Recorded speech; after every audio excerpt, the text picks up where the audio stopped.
This is a part from a 1975 IBM Selectric electric composer. Apparently, these are difficult to get in good condition and all in one piece. We have 3 of them, and none of them are perfect.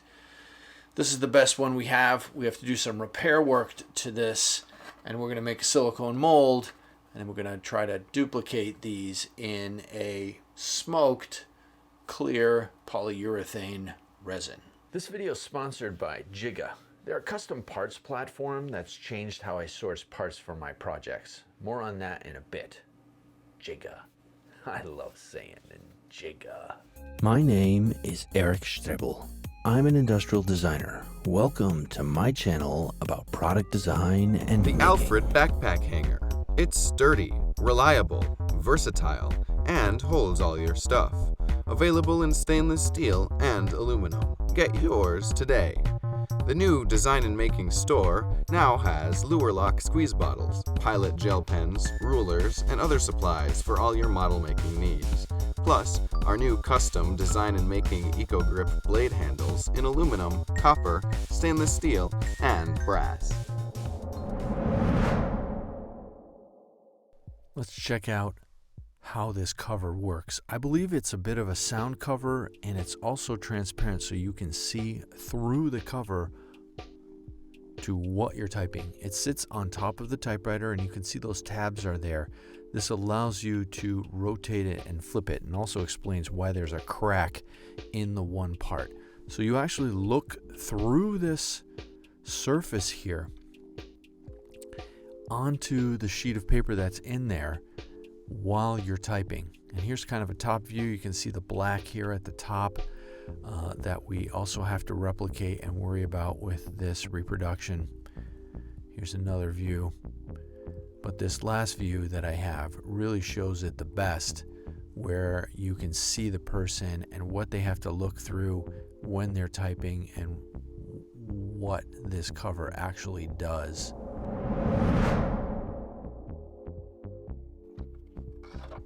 This is what the client sent along, 3 units. This one is missing a tab on the end. This one somebody has severely modified with screws, useless.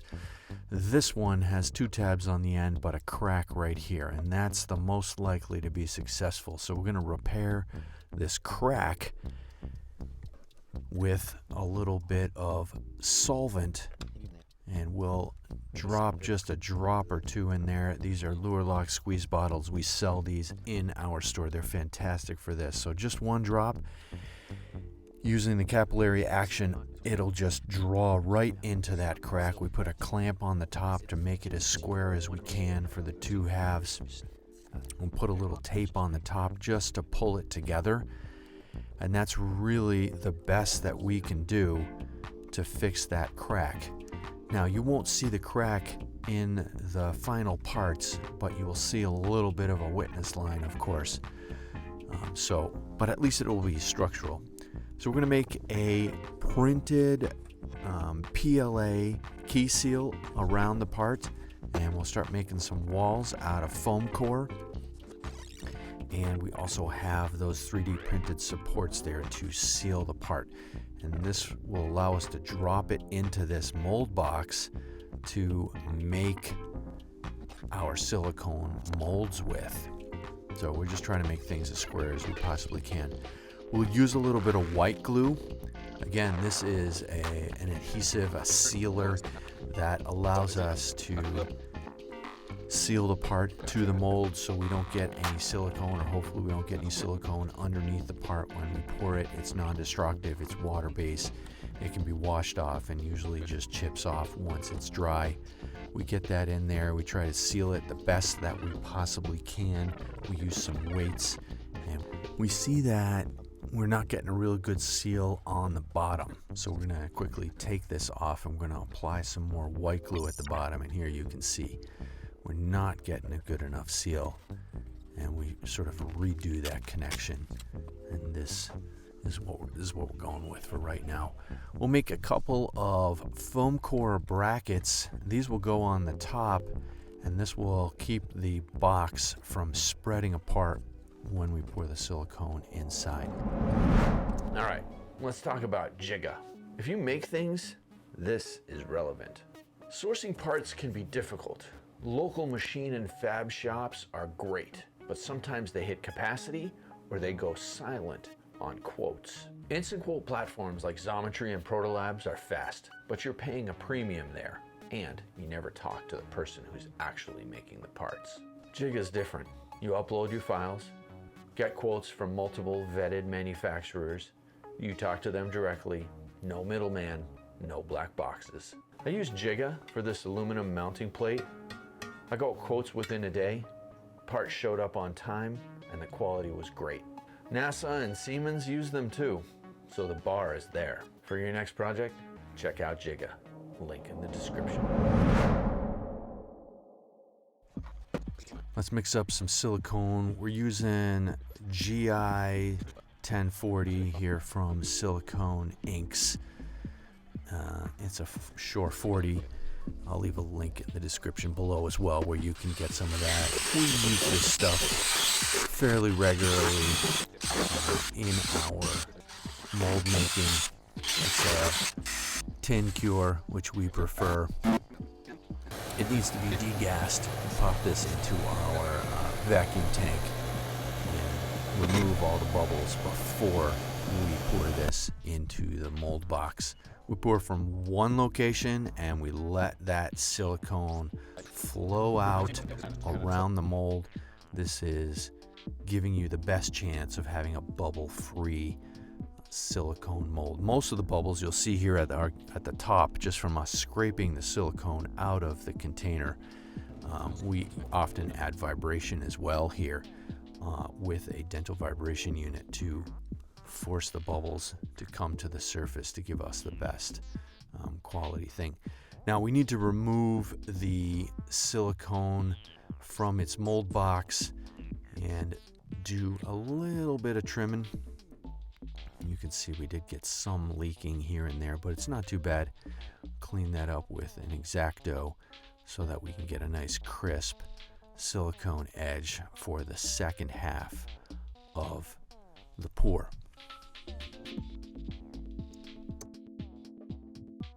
We're going to add a pour sprue. You can see that here on the left, and that is the low point of the part. So we want to pour low so that it forces the air out when we get the resin in there in the end.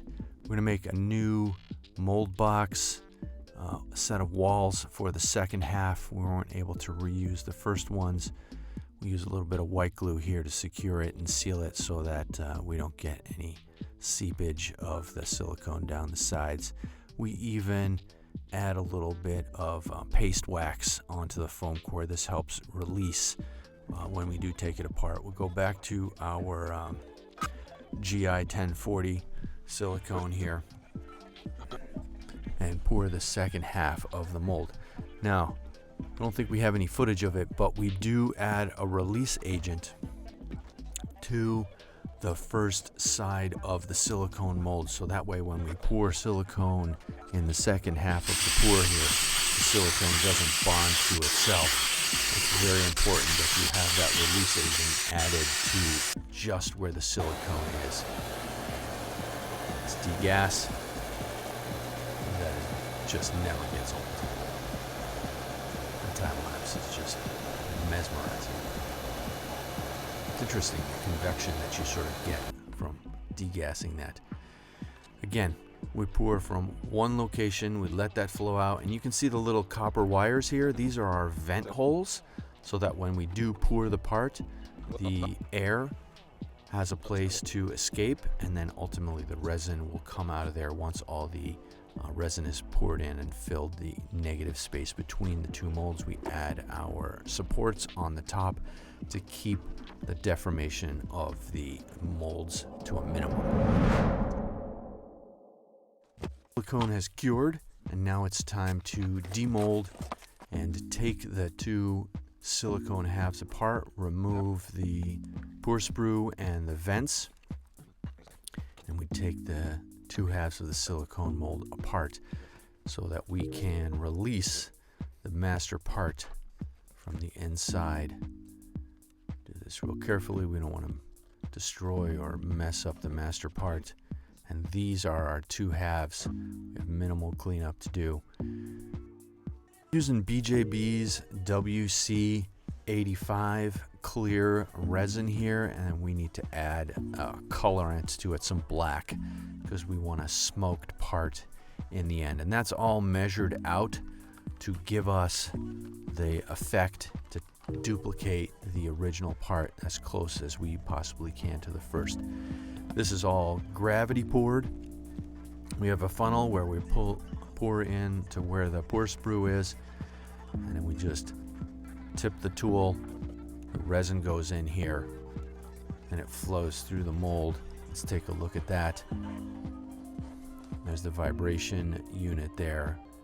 That also helps the resin flow, and you can see the resin coming out of the vent holes here, and that lets us know that the part has been fully filled. We'll put that into our pressure tank and we'll cure this under 60 psi of pressure with some heat to allow the thin walls of the part to cure fully, and we'll demold.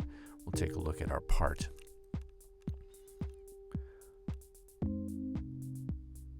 Alright, so this looks like a good part. Again, careful to take it out. Has minimal flash. Looks like a good part. Let's take a look at the parts. This is the original part here on the right, and then these are duplicated parts here, are 4 parts. Now this is the original part here where we fixed the crack, which you can clearly see where the crack was, and this is the new part. The only thing that you see here is a little bit of that witness line where we solvent welded the original together. You can't see the crack all the way through. The original part is painted matte black on the backside flat surface, and so we're using a universal black here to paint the parts and reproduce that finish. Matches the original finish really, really nice. So we take the tape off here from our masking when we painted those parts. Let's see what those look like. Came out really nice. Project was successful. We're pretty pleased with these parts.